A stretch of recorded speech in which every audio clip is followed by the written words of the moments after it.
Ladies and gentlemen, welcome to Talk Spicy. I'm Coach Gene Clemens. Thank you for joining me wherever you are joining me. Rate the show, comment, agree, disagree, but whatever you do, keep it spicy. 5-star ratings are appreciated. And if you're joining me on the YouTube channel, make sure that you like, make sure that you subscribe. I don't understand fans. And I say this with all respect because obviously in some regard, I am a fan, right? I am a sports fanatic just by nature. My life is surrounded by sports. I many times say that I am the intersection of sports and arts and the culture. So I have to recognize that when I say that I don't understand fans, sometimes I'm putting myself in that category. I am adding myself to that overall thought process. What I can't understand is how fans have not figured out that athletes, that the players are them. They're just them on a grander scale.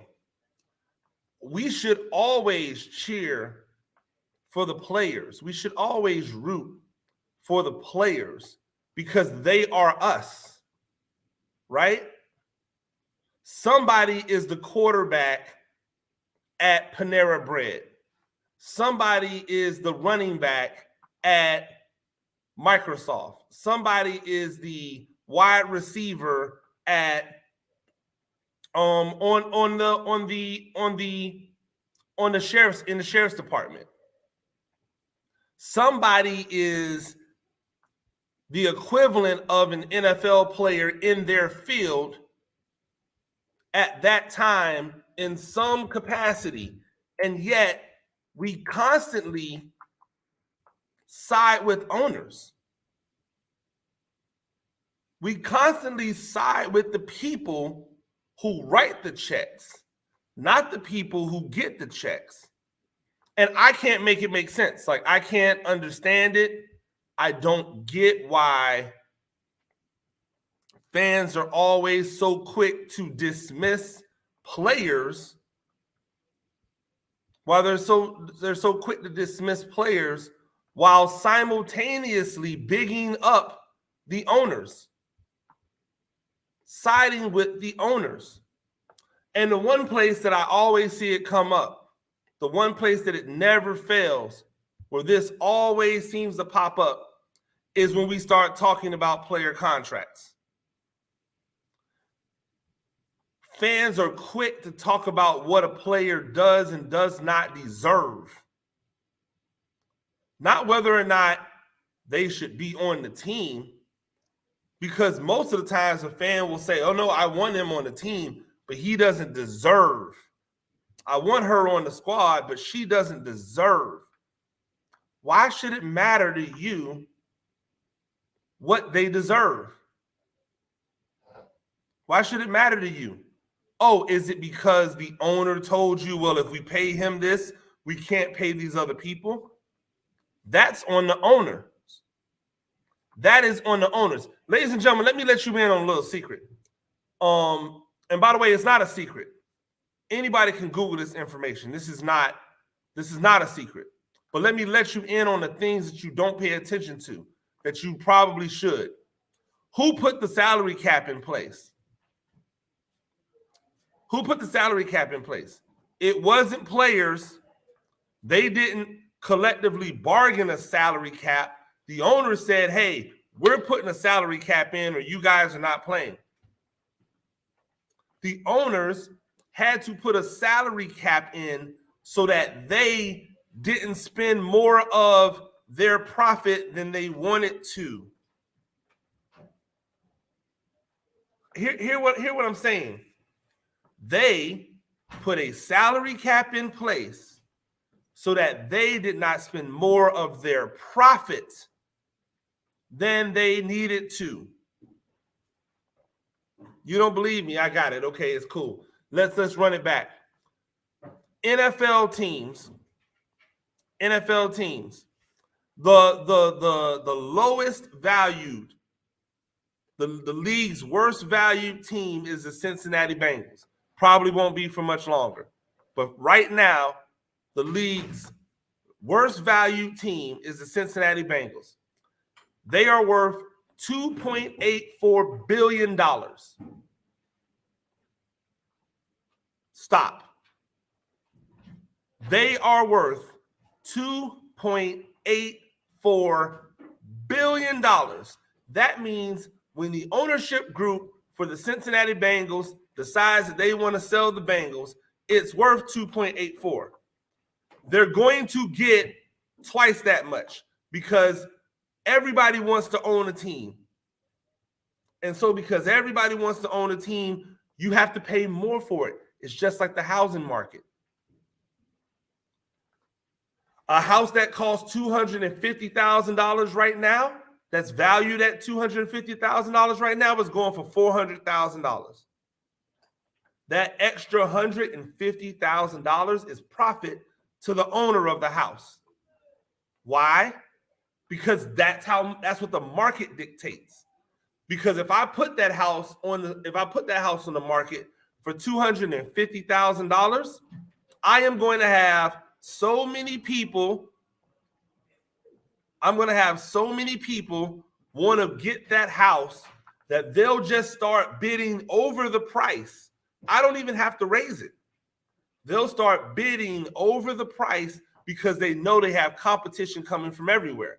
So as the house owner, I just have to sit back and see who comes out with the highest price. I don't actually have to change the price at all. When I say $250,000 and they come in with a $300,000, and then I tell everyone, well, these people just came in with $300,000, and now they go, okay, well, I'll give you $325,000. Am I supposed to just settle? Oh, no. They said $300,000 first, so I'm going to give it to them. No, this is capitalism. So a $2.84 billion business, that's 2.84. Whenever they decide to sell it, it's probably going to be around 4. That is an extra $1.2 billion more than what it's worth.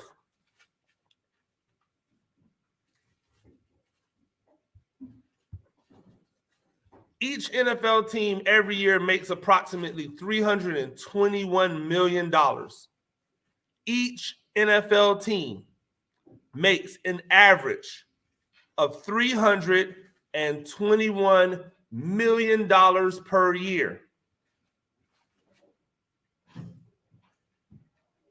$321 million a year off the TV deal that they signed. Right? CBS, Fox, NBC, ESPN, ABC, Amazon, $321 million just off the TV deals. Not off the endorsements, not off the merch, not off ticket sales. The salary cap in the NFL is $182.5 million. So these teams, who the lowest one is worth $2.8 billion, only have to spend $182.5 million of the $321 million that they make a year on the players. So even if they max out, that is still $140+ million a year of profit just off the TV market, just off the TV deal. Again, we haven't even talked about tickets. We haven't even talked about merch. We haven't even talked about endorsements from other companies. We haven't even talked about that. Why are y'all watching the pockets of the players? Why are y'all mad that a player wants $3 million more, $4 million more, $5 million more. That's a drop in the bucket. I hear people talking about these running backs don't deserve this. These blah, blah, blah don't deserve that. Why? We're seeing right now in the playoffs, the teams that have guys who could tote that bit, they killing it. You can't tote that hoe, guess what? You home. Is Christian McCaffrey not worth the money he's getting? He's been injured for 2 to 3 straight years. Right now, he is one of the engines that is making that San Francisco 49ers team go. He's one of the engines that are making you guys fall in love with Brock Purdy. Is he not worth that money? Saquon Barkley just carried the ball 300 plus times in the season. Was a top five back in the league without a legitimate passing game. Without a passing game that put fear in the hearts of anybody. Without a passing game, this man put up those types of numbers. Without a legitimate passing game that defenses had to go into and say, hey, if we sell out on Barkley, they could kill us over the top. They got all of these weapons. Without any of that stuff, he ate. And now we want to quibble over $4 million a year? Well, you know, if he wants $16 million a year, he might have to move on. Why?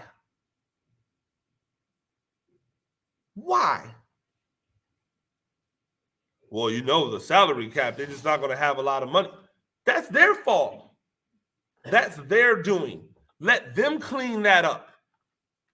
Nobody told them to have players that they have making money that they had. They chose to sign those contracts. They chose to give those contracts. And the way they work is so fickle that they don't even guarantee the money. So you don't want these players who are putting their health, their safety, their lives on the line to entertain you, to hopefully bring your market a championship. You don't want them to get money. You don't want them to make as much money as they possibly can. This isn't like our job, right? Because every job has a retirement. This isn't like our job where I teach. So if I'm no longer able to teach at this school, then I can just go and teach at that school, and I can do that for the next 30 years. For many of these people, when they come to a contract, that is going to a second contract, that is going to be their last contract. That is their opportunity to get the most money to change their life and the lives of their family to come, and you want them to take a hometown discount? You want them to work with the organization, that same organization that will cut you, hold you hostage, dry up the market on you so you can't make money, and then try to lowball you? That same organization. We saw what they did. We've seen it year after year, these teams and how they operate. And you let them get away with calling it business. And then when the player holds out, when the player won't sign, when the player won't renegotiate, when the player won't do what the organization wants them to do, you guys make it personal. This is the NFL versus Player Inc. versus Player LLC.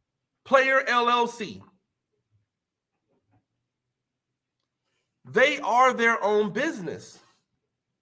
Why would you not root for the independent business? It's like rooting for Walmart over rooting for the mom and pop store.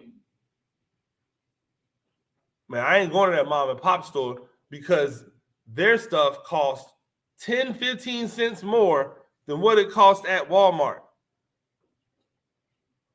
I'm going to go and get my groceries from Walmart. I'm not going to go to the farmer's market because Walmart has cheaper tomatoes than the farmer's market does. And by cheaper, I mean 10 cents, 15 cents, 25 cents cheaper. Why are you cheering for the organization? Why are you allowing the organization to lowball these players by attacking the players for wanting the money that they deserve? Hey, I'm gonna let y'all in on a little secret. This is actually a secret. I think a guy like Daniel Jones should go in there and ask for the world. He should go in there and ask for $50 million. And if the Giants want to give it to him, more power to them. Right? Because I want Daniel Jones to get as much money as he possibly can, because he only has a handful of years to be able to maximize his potential. And there's no guarantee that next year is going to be good. If we're being honest, there's no guarantee. Yeah, Giants fans are really excited about the future. I'm excited about the future for them, but there's no guarantees. How many times have we seen teams who make a meteoric rise, the next year fall right back off? How many times have we seen quarterbacks who have a decent year regress the next year, regress to what they've been? We see it all the time. We're seeing it with Josh Allen right now. To a certain extent, we see it with Dak Prescott with all these interceptions, right? We see it with all the interceptions with Josh Allen. Neither one of them playing well in the playoffs. We see it. So you got to maximize when you can. Now, if you're asking me, do I think that I would have Daniel Jones as my starting quarterback? I don't know about that. Do I think that they shouldn't pay him? Do I think he shouldn't ask for money? He shouldn't demand money? Of course he should demand money. It's the Daniel Jones Corporation. It's the Saquon Barkley Corporation. Give them all the money. They have it. It's two things. If I was the players, we would just go, you know what? We're not working anymore. I would just, if you're not guaranteeing contracts, and if you're not significantly raising the salary cap and putting the salary floor at 95%, then we're not talking. Okay, you guys make $321 million a year. 250 of it should be coming to us. 250 of it, that's just the TV money. All the rest of your money is still secured. Why do I care that you paid that coach all that money? Ain't got nothing to do with me. We got to stop cheering for the people with all the money. That it's impossible for them to go broke. It's impossible. If they don't have any money right now, they could go and get loans in the millions upon millions to leverage. If things became destitute, they just sell their team and they instantly become billionaires again. Liquid billionaires. Money, cash. Why are we rooting and helping to get them and their ideas and their order? Why are we still working for them as fans? Let's work for these players. They deserve it. They need it. They're the ones that make you cheer on Sundays, not the owners, not that logo. Figure it out, people. Ladies and gentlemen, that's Talk Spicy. I'm Coach Gene Clemens. We do this thing a few times a week. Rate the show, comment, agree, disagree. But whatever you do, keep it spicy. 5-star ratings are appreciated. If you're joining me on the YouTube channel, you know what to do. Like, subscribe. Shout out to my Facebook fam. Shout out to the Twitter gang. Always appreciate all that love and support.